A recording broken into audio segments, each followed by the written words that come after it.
ॐ स्थापकाय च धर्मस्य सर्वधर्मस्वरूपिणे अवतारवरिष्ठाय रामकृष्णाय ते नमः।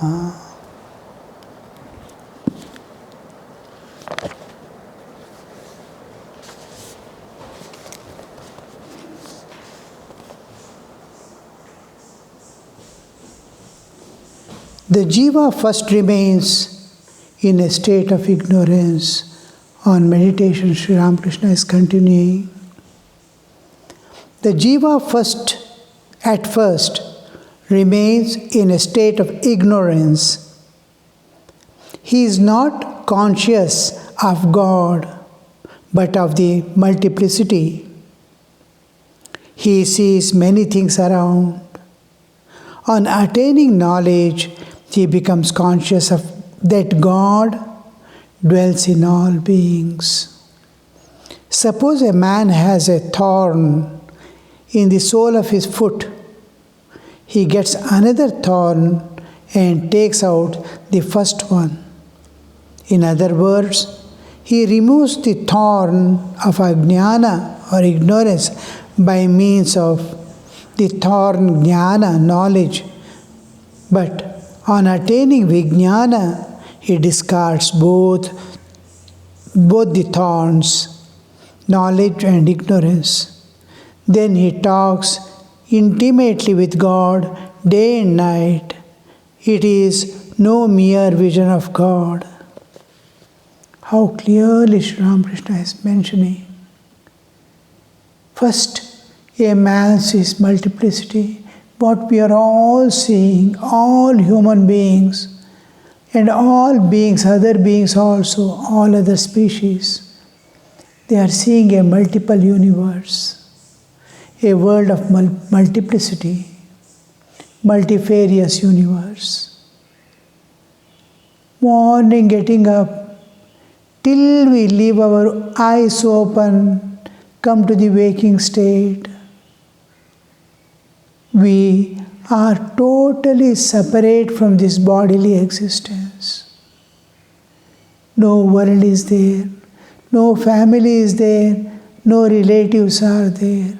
I am alone, independent of body.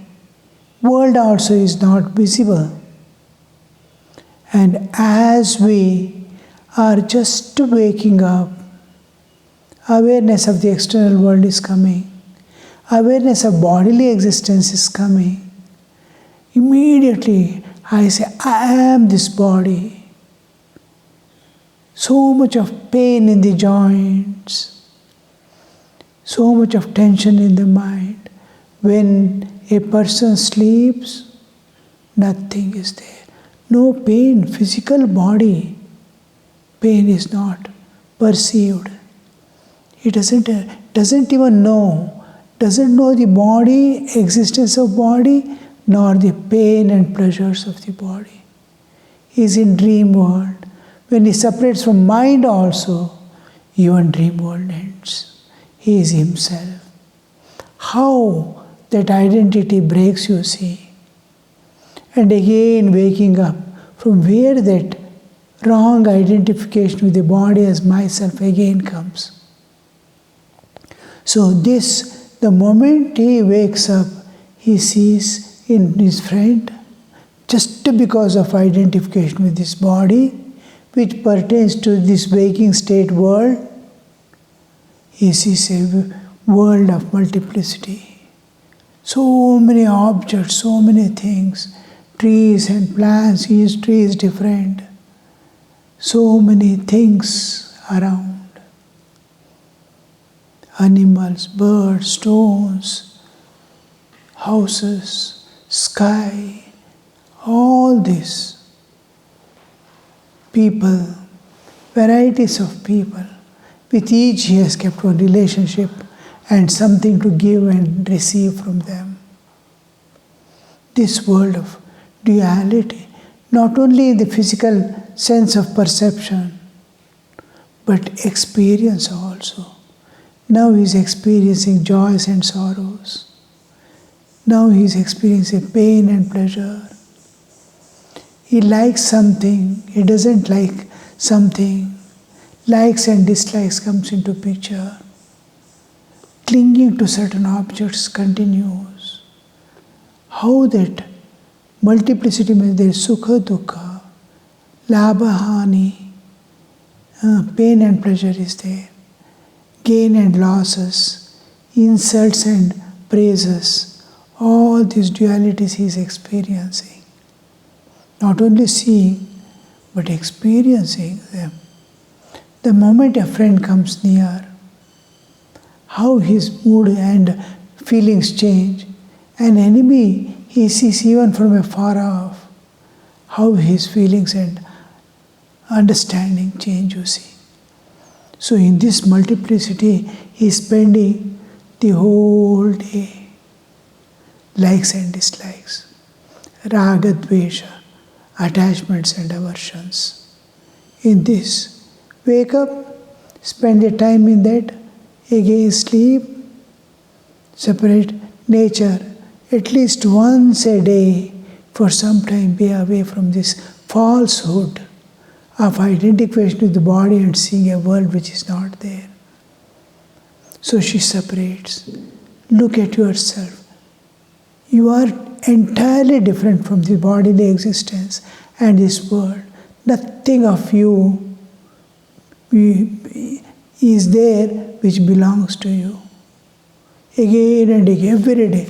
Again, we wake up to identify with the body and say, these are mine.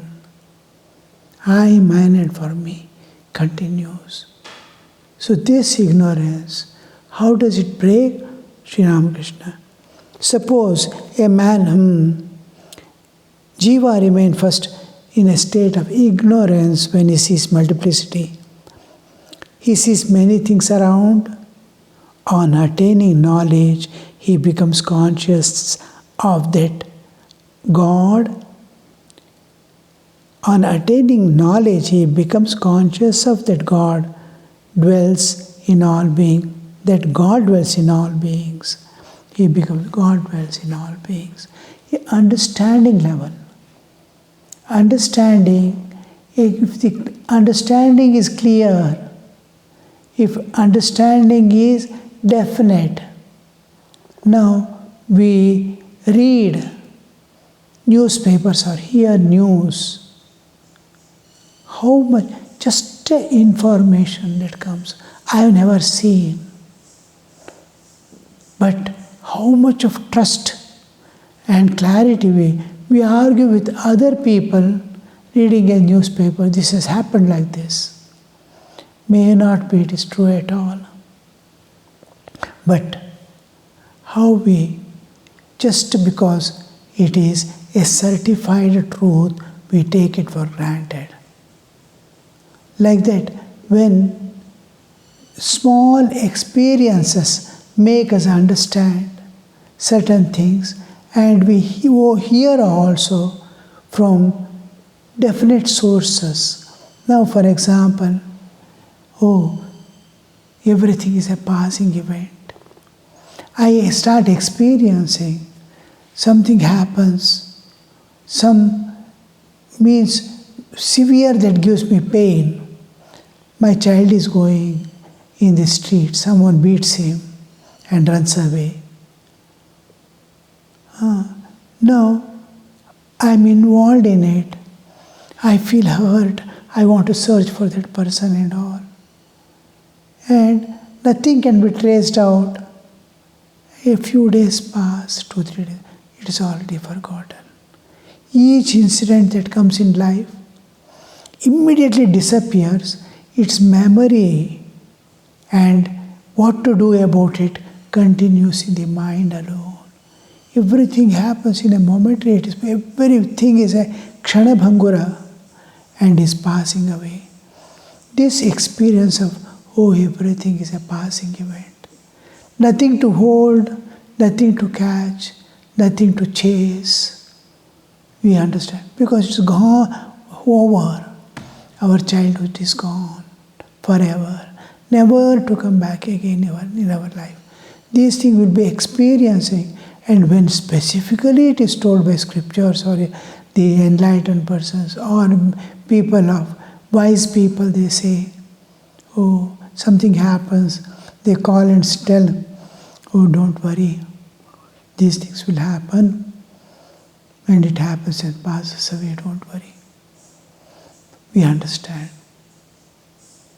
Then, this is knowledge. From experience we gain knowledge. From hearing and studies we get knowledge. This knowledge, with our small experience, day-to-day experiences, backed by reasoning and logic, is still it is becoming a knowledge. We have knowledge, we have experiences, but we have not analyzed and heard the standard scriptural or the authentics. We have not paid our attention to listen to holy men, their words and all. We are busy in earning and enjoying. So we have not turned our face to saints and enlightened soul and scriptures. When those sources support it, my reasoning also on this experience generates knowledge, knowledge gets converted to wisdom. Wisdom is what saves me, what makes me retire from those things. Oh, I have nothing to, somehow I have to manage the things, situations of life and go. But I have greater things to attain in my life. Who am I in this body? What is this world in which I am living? What is beyond? After death, where am I going? Where from did I come into this body? All these questions which has been standing from early human race and continues to shine in somebody's mind and heart, and the solution is found and they transcend the nature and go beyond. So this we see. Then here Sri Ramakrishna has said, on attaining knowledge, one becomes conscious that God dwells in every being. No, all beings, so many beings. Now, till now I was not seeing my people, other people, they are not concerned with me. I have no responsibility about these people. I am concerned about my people, my family, my relatives, my friends. All this was there. Now it expands, it breaks. Oh, God dwells in. Formerly my likes and dislikes and profit and loss I was seeing. What do I get from them? What do I get? Now God dwells because I am moving towards truth. Everything is passing event. The experience has given understanding, that knowledge and wisdom. Now I attend to the duties of life with diligence, with dedication, everything, but without involvement and without entanglement. Now the God dwells in every being. It is not realized, but it is clear, and from that I am getting the generation. Now slowly it generates, slowly liking for the good and great and avoiding which can be avoided in the world. Then suppose a man has a thorn in the sole of the foot, then what he does? Another thorn he takes and brings out that thorn, and then finally throws away both. In other words, he removes the thorn of ajnana, ignorance. What does this knowledge do? What does this wisdom do? It is a thorn, but it is used to remove the ignorance. Ajnana. Jnana removes ajnana, ignorance. I don't know who am I. That ignorance. I don't know what is this world. Just when I sleep, it disappears totally, not to be seen, or not even the memory or anything exists in me of this world. Total disconnection, total absence of this world I experience. Does it exist really? What exists really? Why do I enter into sleep? All these questions do not have an answer. Then we call it ignorance. This ignorance is removed. Slowly, like dawn, little by little darkness starts moving away. Slowly, little by little, reality starts shining forth. Just like I am waking up from a dream. From dream I am afraid or enjoying something. And till I start emerging out of the dream is totally real for me. Just like this world is real for me. I am enjoying this world because I am in ignorance. When I understand all this is God, God alone. One God has taken multifarious form. Then what to hold, what to discard, what to love, what to hate. He becomes silent. He enjoys now the play of the divine. Similarly, we see we are there entering into the emerging out of the waking dream into the reality. When we are coming out of the dream of sleep, while asleep, dream, I am looking slowly, I am waking up to this. How that world of dream slowly disappears. Oh, if you just turn back and see and analyze, mind alone was playing. Oh, this was play of mind. Suppose you have a little awareness of your own existence while waking up from dream. You are seeing actually mind has become every object of the dream. After spiritual awakening, of course, you will be witnessing dream as dream and participating in it. Dream, play of mind. You can do and undo anything there, doesn't matter. But till spiritual awakening, slowly, if you are consciously sleeping and consciously waking up, then slowly, before you can fully get up, you'll be understanding in dream, oh, this is all mind. All that I saw, experienced, pain and pleasure, I was weeping for somebody, I was loving somebody, everything was mind.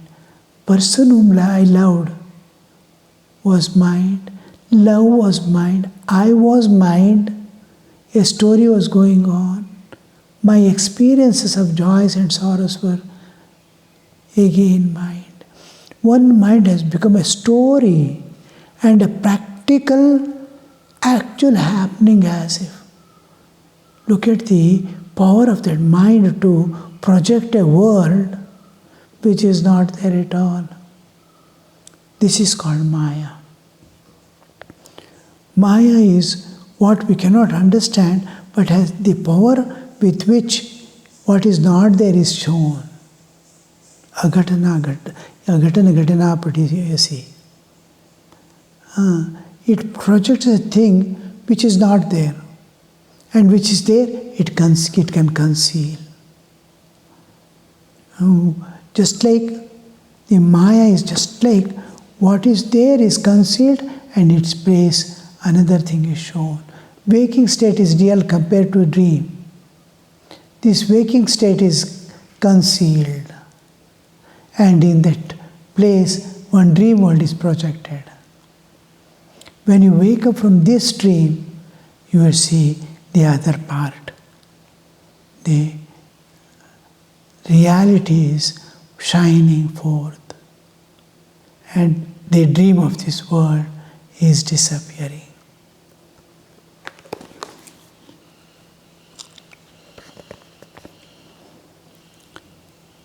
out of the first one, thorn. In other words, he gets another thorn and takes away the first one. A thorn has entered into the sole of foot and he is taking out by using another thorn. What will do? Both the thorns he is going to throw away. With jnana, he gets rid of ajnana. With knowledge, he removes, erases the ignorance. Ignorance goes away through knowledge, and knowledge and ignorance both are thrown away, disappear when the vijnana, experiencing independent of the knowledge and ignorance, comes. God is beyond knowledge and ignorance. So that's called vijnana. In other words, that means he removes the thorn of ajnana, ignorance, by means of the thorn of jnana, knowledge. But on attaining vijnana, jnana, ajnana, vijnana, vijnana, special knowing, visheshena janati, general understanding. Now, from my school days, suppose every day I am mixing with a person from my school days. He's a friend of mine. He's continuing. I know about him everything almost. Every day we join, we play, we go to office together, suppose. I know most of the things, but I know everything about him. How much a person you know, I know him. How much of him do you know? If we analyze and see, practically nil. Each person has an opinion of him, how he behaves with you, how he treats you. From that you are deciding how he behaves in the world. From that you are deciding. But huge load of karma, huge load of knowledge, inside that pure divinity unaffected by all these external things. So many things are there. Nothing I know. A little of this world, of this waking state, what he dreams every day also is not known to me. So when I get that knowledge, when I open his heart and see, when I open his karmic treasurehood, I open and see, then I will understand most of these things. And then finally, who knows? God alone knows. Mother Nature alone knows what that person is.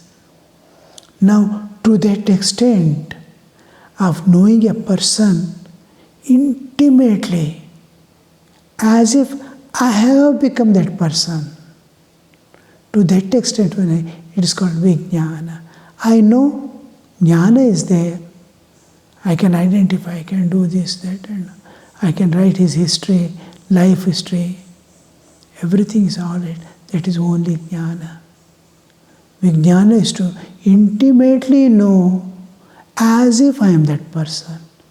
So when he knows God, when he knows this world, I am this world, I am the God as if, then it's called vijnana. Then Sri Ramakrishna says here, but on attaining vijnana, he discards both jnana and vijnana. All this, what he has read scripture, say here, the words of the saints and enlightened person, everything. Sri Ramakrishna says, even scriptures themselves will say, Veda atra Veda aveda bhavanti. After realization, Veda has become aveda. All the scriptures lose their meaning. It has no more meaning. Because what he has to attain, he has attained. Then, both the thorns, he talks intimately with God, day and night. it is no mere vision of God. Vision of God is different from intimately talking and being with Him day and night. Now I am going, I saw a house. I had a vision of that house only. I purchased it. I am the owner. Then I am totally, it is mine. It is no more vision, not what I have seen. But it is what? It is I myself as if. So this intimacy is seen in the intimate. It is no more vision of God. He who has merely heard of milk is ignorant. He has heard of milk. He who has seen milk has knowledge. But he who has drunk milk and been strengthened by it has attained Vijnana. Clearly he differentiates Ajnana, Jnana and Vijnana. I have heard of something, I have seen it, I have experienced it. Thus the Master described his own state of mind to the devotees. He was indeed a Vijnani. Master to the devotees. There is a difference between a sadhu endowed with jnana and one endowed with vijnana. A jnani sadhu has a certain way of sitting. He twirls his mustache and asks a visitor, "Well, sir, have you any questions to ask?" But the man who always sees God and talks to Him intimately has altogether another different nature. He is sometimes like an inert thing, sometimes like a ghoul, sometimes like a child, and sometimes like a madman. One who has seen God, Hashe Kande Nache Gai, how he will be now. He is enjoying, he is jumping about and dancing in ecstatic love of God. He has seen, he is experiencing it. So sometimes he weeps, sometimes he laughs, sometimes he dances, sometimes he sings. Om Shanti Shanti Shanti Hari Om Tat Sat Shri Ramakrishna Arpanamastu.